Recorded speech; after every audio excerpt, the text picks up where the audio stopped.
Imagine your kitchen scraps becoming a dark, crumbly soil concentrate, packed with more nutrients than any commercial fertilizer. Most beginners expect a simple process. Toss food into a plastic bin, snap the lid shut, and let nature take its course. But within a week, that bin starts to reek. The scraps turn into a slimy, rotting mess, fruit flies swarm the kitchen, and the worms eventually die off.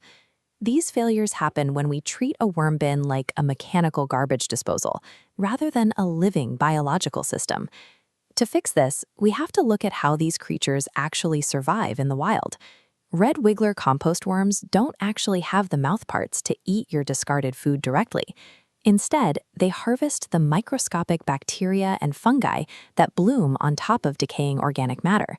They consume this microbial network, leaving the solid plant fibers for later.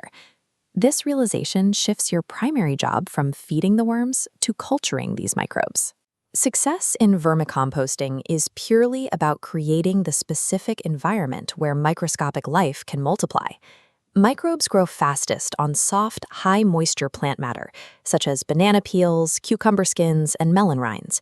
Because these materials lack rigid cell walls, they break down immediately, giving bacteria an instant foothold to start reproducing.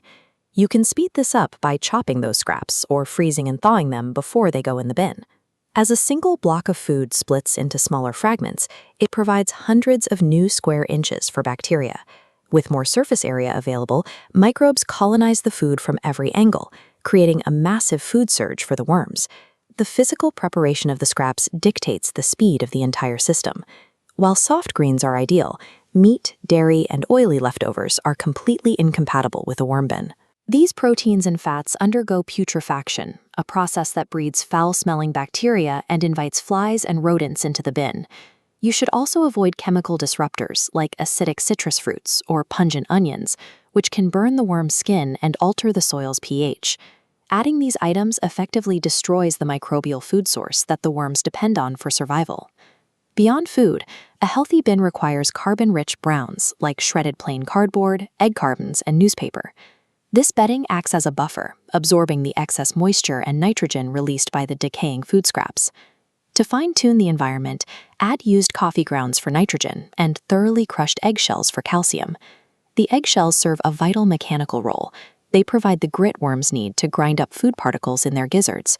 A productive worm bin is a balanced equation of carbon, nitrogen, moisture, and pH.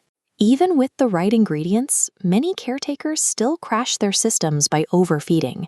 Dropping a massive pile of food at once overwhelms the microbe's capacity to process it. The excess scraps simply rot, creating a toxic, anaerobic swamp. Maintain a steady pace by adding new scraps only when the previous batch is almost entirely gone. This system runs on a biological schedule. You have to monitor the activity of the microbes rather than following a human calendar.